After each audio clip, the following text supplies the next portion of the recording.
Graça e paz, meus irmãos.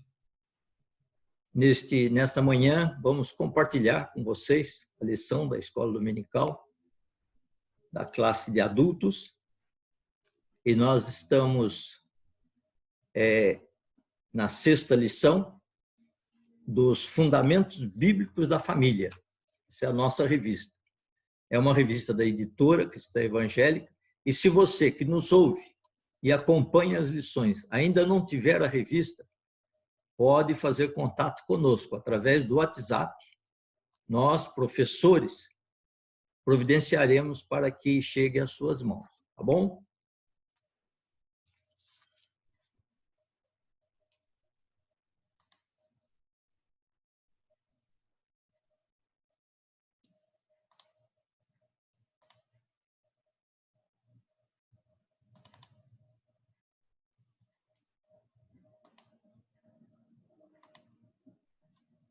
Até o momento, nós já estudamos 5 lições. A lição 1, Família, Criação de Deus, foi ministrada pela dona Ana Barney. A segunda, o Plano de Deus para a Família, ministrado pelo presbítero Marco Vasconcelos. A terceira, 2 que são 1, Casamento sob a ótica de Deus, ministrada por mim mesmo. A quarta, qual é o papel de cada um no lar, também ministrado pela dona Ana Barney. A quinta, o primeiro casal, o pecado complicou tudo, ministrado pelo presbítero Marco Vasconcelos. E hoje nós vamos estar, então, com a 6ª lição. Primeiros filhos, primeiros conflitos. Ao estudar esta lição, vamos perceber que os problemas e conflitos entre irmãos aconteceram desde os primeiros filhos do primeiro casal. Não é uma coisa nova, não é um acontecimento recente desta geração. É acontecimento que vem desde do primeiro casal, os primeiros filhos. Então, nós precisamos saber que os conflitos familiares não são características dos tempos atuais, mas já existiam desde o início da civilização. Também nós precisamos compreender que Deus enxerga os desejos do nosso coração e não apenas nossas ações de adoração. Muitas vezes nós nos preocupamos na adoração, como é que nós fazemos isso, mas nós não estamos fazendo de coração, nós estamos olhando para a nossa parte externa, para mostrar muitas vezes para as pessoas e não para Deus. Deus quer receber a adoração que vai do nosso coração. E nós precisamos escolher, ouvir e obedecer ao que Deus ensina sobre a solução de conflitos e de problemas. Uma vez que o pecado tem se multiplicado, os conflitos entre irmãos têm se multiplicado também. Se no capítulo 3 de Gênesis é clara a participação de Satanás através da serpente, no capítulo 4 nós vemos Caim não reconhecendo e não dominando o seu pecado, se deixando vencer pelo coração maldoso. Ele não reconheceu, não se arrependeu, não confessou e não aceitou o castigo. Vamos ler o texto básico. Abra suas Bíblias para vocês poderem acompanhar Gênesis, capítulo 4, do versículo 1 a 7. Vamos ouvir a leitura. A Isolina, que está do meu lado, ela vai fazer para nós. Coabitou o homem com Eva, sua mulher. Esta concebeu e deu à luz a Caim. Então disse: adquiri um varão com auxílio do Senhor. Depois deu à luz a Abel, seu irmão. Abel foi pastor de ovelhas e Caim lavrador. Aconteceu que no fim de uns tempos trouxe Caim do fruto da terra uma oferta ao Senhor. Abel, por sua vez, trouxe das primícias do seu rebanho e da gordura deste. Agradou-se o Senhor de Abel e de sua oferta, ao passo que de Caim e de sua oferta não se agradou. Irou-se, pois, sobremaneira Caim, e descaiu-lhe o semblante. Então lhe disse o Senhor: por que andas irado? E por que descaiu o teu semblante? Se procederes bem, não é certo que serás aceito? Se, todavia, procederes mal, eis que o pecado jaz à porta. O seu desejo será contra ti, mas a ti cumpre dominar. Muito obrigado pela leitura. Vamos baixar nossas cabeças e orar ao Senhor, pedir para que Ele fale aos nossos corações, tá bem? Obrigado, Senhor, pela Tua palavra que acabamos de ler. Muito obrigado. Precisamos que o Senhor nos fale a respeito dela.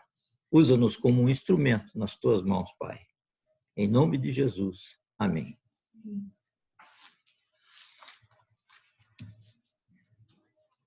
A primeira família, Adão, Eva, Caim e Abel, eles tiveram experiências com problemas e com conflitos.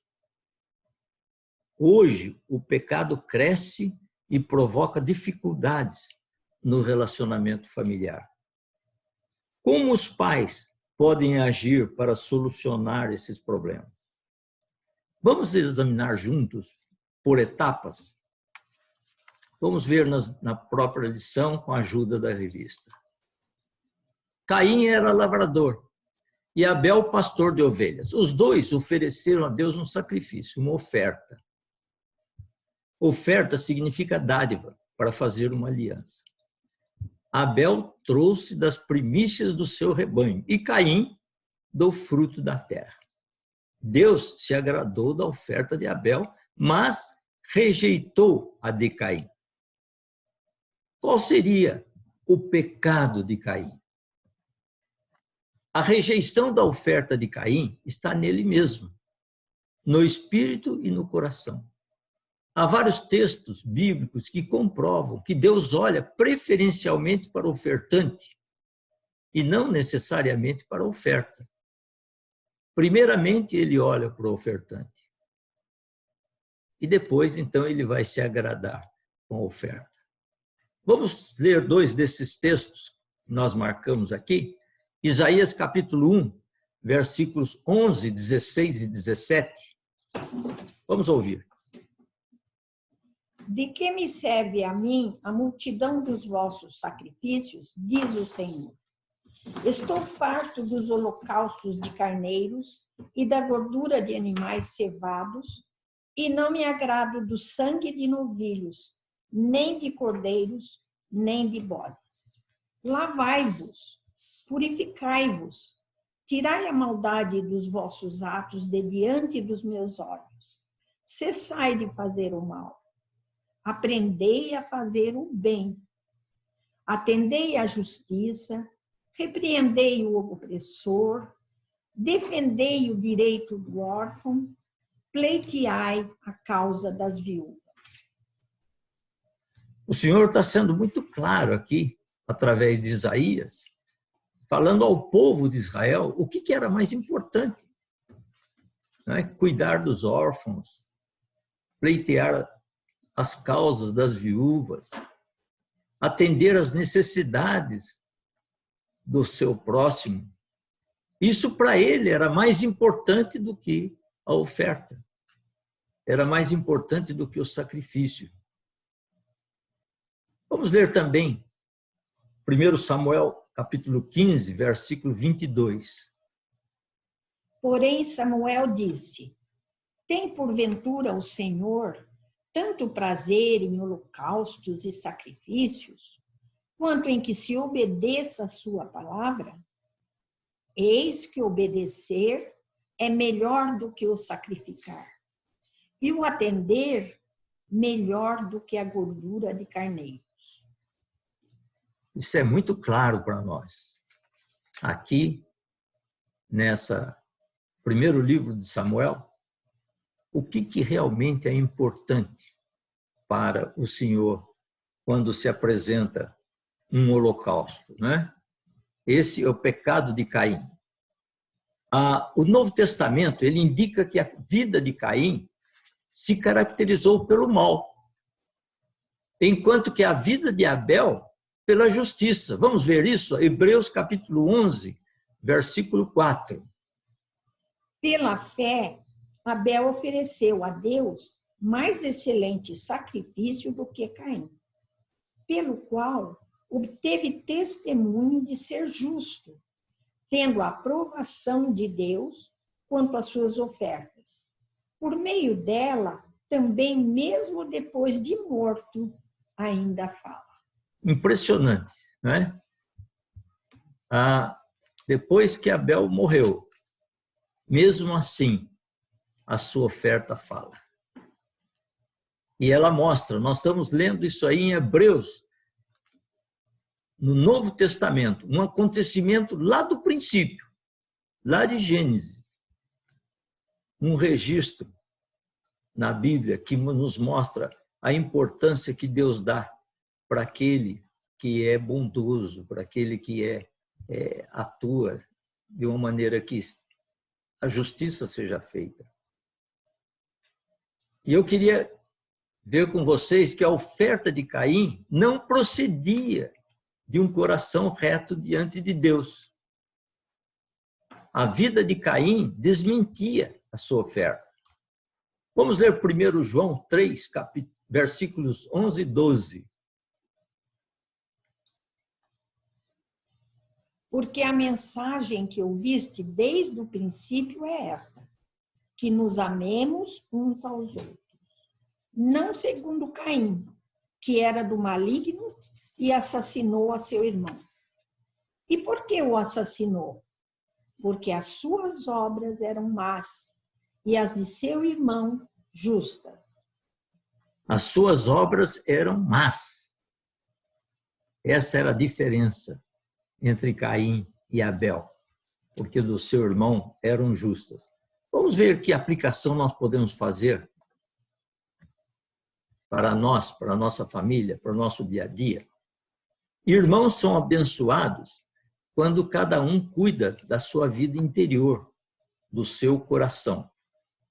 E aí vem a nossa pergunta: pais, como anda seu coração com Deus e seu relacionamento com seus filhos? Vejam o que Efésios 6,4 diz: criai-os na disciplina e na demonstração do Senhor. Será que Adão e Eva cuidaram disso? Será que nós estamos cuidando disso nas nossas casas? O segundo ponto da nossa lição, ele fala sobre a reação de Caim. A reação de Caim, nós podemos ler: a desonra ou a vergonha trouxe ira a Caim. E essa foi a sua reação. Ele ficou irado. Irou-se, pois, Caim, e descaiu-lhe o semblante. Vejam que aplicação pode ser dado para a família. Como influenciar sua família, seus filhos, com alegria, paz, mansidão e justiça, de maneira a agradar a Deus? Na sua casa, o relacionamento dos seus filhos são sempre um relacionamento com intriga, com briga, ou não? Ou é uma alegria, é sempre um ajudando o outro? É uma tendência que nós temos desde que nós nascemos. O mal, o pecado, ele está na nossa mente. Criancinhas, pequenininhas, isso é meu. Não empresto para ninguém, não vou dar para ninguém. E depois vai crescendo, isso vai aumentando. Isso que complica, muitas vezes, a vida e o relacionamento familiar. Nós podemos ver aqui no terceiro ponto, a intervenção de Deus. Deus, então, ele vai conversar com Caim. Ele vai intervir no que aconteceu. E Deus mostra o seu amor e seu interesse pelo pecador Caim. Então lhe disse o Senhor: por que andas irado? E por que descaiu o teu semblante? Lá em Gênesis 4:6, né, que foi lido. Deus foi conversar com Caim. Ele foi falar com ele. Por que você está desse jeito? E ele, então, usa de duas maneiras para se envolver. Primeiro, ele dá uma oportunidade de Deus. O que ele diz? Se procederes bem, não é certo que serás aceito? Isso inclui a promessa de restauração da parte de Deus. É importante destacar que Deus não cita a oferta de Caim, mas sim o que está no seu coração. É o procedimento. Se você proceder bem, não é certo que serás aceito? E Deus, então, dá também esse aviso. Se procederes mal, o pecado jaz à porta. O seu desejo será contra ti, mas a ti cumpre dominá-lo. Deus está ensinando Caim como é que deve ser o seu proceder. Deus é pai, ele avisa e ensina seus filhos. A nossa função de pais na nossa casa, na nossa família, é ensinar os nossos filhos. Muitas vezes nós estamos deixando para que outras pessoas ensinem os nossos filhos. Mas nós precisamos e temos a responsabilidade de ensinar nossos filhos. Infelizmente, Caim não deu ouvidos ao aviso de Deus. Ele podia ter corrigido a sua situação ali naquela hora. E podia não ter havido, né, aquele problema que aconteceu. Vamos aplicar isso para a nossa família. É tarefa dos pais ensinar e orientar seus filhos. Vamos indicar aqui duas maneiras, duas coisas importantes que os pais devem fazer, devem ser, para poder ensinar e orientar seus filhos. Primeiro, pelo exemplo de vida.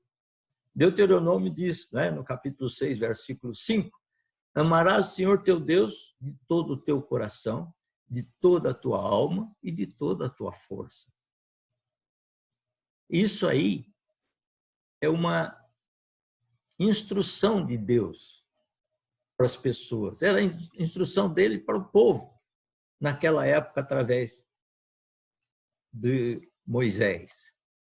Amarás o Senhor teu Deus de todo o teu coração, de toda a tua alma e de toda a tua força. É assim que você age na sua casa, na sua vida, no seu relacionamento, como pai, como mãe. E você dá a oportunidade dos seus filhos verem isso em você, não pela sua palavra, mas pelo seu comportamento. Se você faz isso, olha, você já andou 50%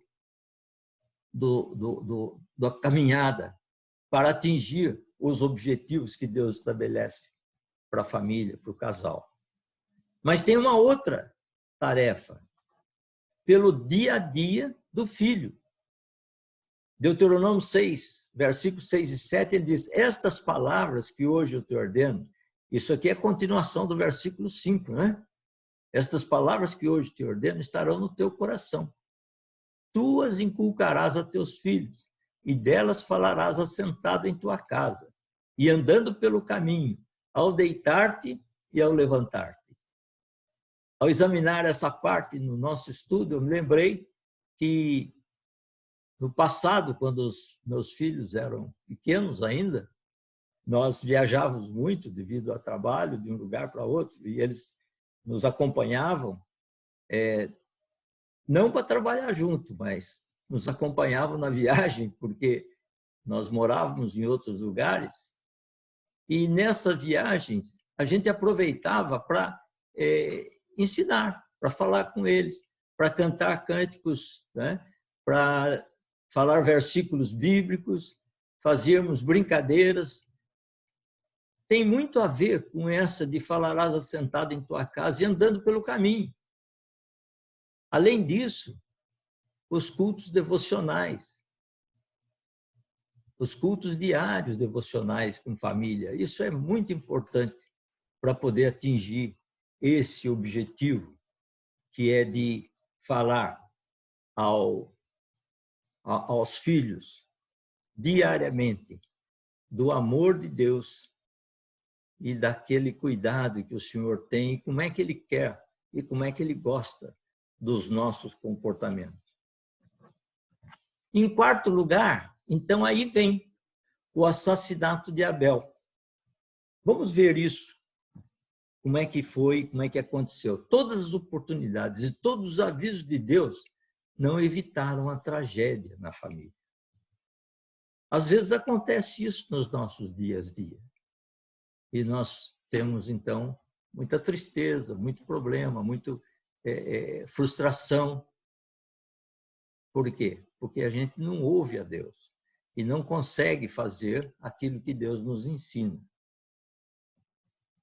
Por que nós temos conflitos na família, né? Por que estamos sobrecarregados com egoísmo, com rancor, com inveja? Talvez você esteja se perguntando, por que isso acontece aqui em casa? Por que acontece isso comigo? O que está acontecendo?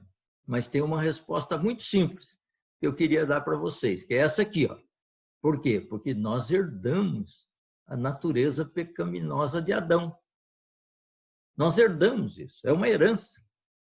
E nós precisamos combater essa herança, porque essa não é uma boa herança.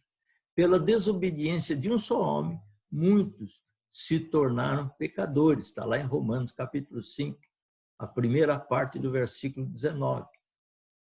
Porque nós herdamos a natureza pecaminosa de Adão. É por isso que o nenenzinho, quando ele nasce, ele já nasce com essa tendência negativa na sua vida. E ele precisa, então, desde o começo, ser trabalhado para entender isso e saber que pecado é aquilo que nós fazemos que desagrada a Deus. E nós precisamos evitar isso, trabalhar isso na nossa vida. E é muito difícil. No mundo que nós vivemos, nas influências que nós temos, esse é um momento, uma atividade muito difícil de se controlar. E nós precisamos do quê? Do Espírito Santo na nossa vida, para nos ajudar na solução disso. Peça a Deus graça para controlar a velha natureza quando estiver enfrentando conflitos. E conflitos familiares. Nós vamos dar aqui 2 exemplos apenas sobre esse assunto. O primeiro é um mau exemplo. Vocês lembram, né, de Eli, sacerdote, o velho sacerdote. O que aconteceu? Era, porém, Eli já muito velho e ouvia tudo quanto seus filhos, Hofni e Finéias, faziam. O que ele ouvia? As pessoas comentando, as pessoas reclamando dos seus filhos, né? Ele ouvia que os seus filhos tratavam mal as pessoas. Ele ouvia que os seus filhos, até problema de sexo, né? Atividades imorais, eles cometiam ali naquele lugar. Então, como é que era o comportamento desse pai? Será que ele cuidou dos filhos na época certa para poder evitar isso? Com certeza não. Mas, ao mesmo tempo que a Bíblia nos mostra um exemplo desse, ela mostra um outro também, né, que é o bom exemplo. Paulo, quando se dirige a Timóteo, né, na sua segunda carta, capítulo 1, versículo 5, ele diz o quê para Timóteo? Pela recordação de tua fé sem fingimento. Primeiramente em tua avó Loide e em tua mãe Eunice. E estou certo que também em ti. Nossa, que coisa impressionante, meus irmãos. Paulo dizendo para ele que o que ele via nele, ele via como um reflexo de como era a sua avó e a sua mãe. Aqueles que ensinaram ele, aqueles que cuidaram dele, aqueles que trabalharam, né, a vida de Timóteo. E Paulo, então, tinha Timóteo como um filho na fé. Porque esse era um bom exemplo. Uma família que podia dizer, olha, executei o trabalho conforme Deus me orientou. Pais, vocês podem ser indicados como um bom exemplo? Vocês sentem que na sua casa, o relacionamento, os envolvimentos, eles mostram que vocês estão cuidando direitinho da sua família, de acordo com o que Deus quer e orienta? Eu queria agora completar a nossa lição com algumas aplicações finais. Eu acho que deu para nós vermos claramente os acontecimentos, desde o princípio, desde o momento dos dois, tanto Caim como Abel, apresentando o seu sacrifício a Deus, até as suas consequências, e podemos tirar lições para nós. Comunique o conflito. A Bíblia não recomenda o silêncio quando há problemas. Se teu irmão pecar contra ti, vai arguí-lo entre ti e ele só. Se te ouvir, ganhaste teu irmão. Está em Mateus 18:15. A Bíblia nos orienta que se tem algum problema, se tem alguma coisa que está incomodando, isso não deve ficar na omissão, isso não deve ficar escondido. Não, vamos resolver esse problema. Vamos conversar com a pessoa, vamos sentar juntos. Não vamos deixar para depois, que se deixarmos para depois, ele aumenta. Se nós resolvermos, ele fica só no tamanho dele. E com isso ele pode ser encerrado rapidamente. Jesus, no Sermão do Monte, ele falou: bem-aventurados os mansos, porque herdarão a terra. Mateus 5, versículo 5. Bem-aventurados os mansos, porque herdarão a terra. É uma certeza de que os mansos herdarão a terra. E geralmente a gente não é muito manso, não. A gente até é meio bravo. E nós precisamos controlar isso na nossa vida, no nosso dia a dia. Faça bom uso das diferenças. Atendendo à posição do outro, a vida familiar ficará mais fácil. Nós sabemos que nós somos diferentes uns dos outros. Cada um foi formado de uma maneira. Mesmo na própria casa, os irmãos são muito diferentes uns dos outros.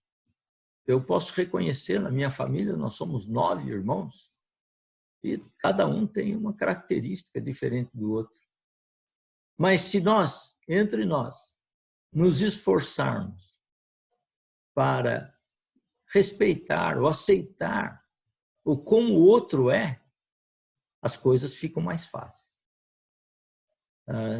Normalmente, nós consideramos que o que nós fazemos, o que nós temos, é que é o correto.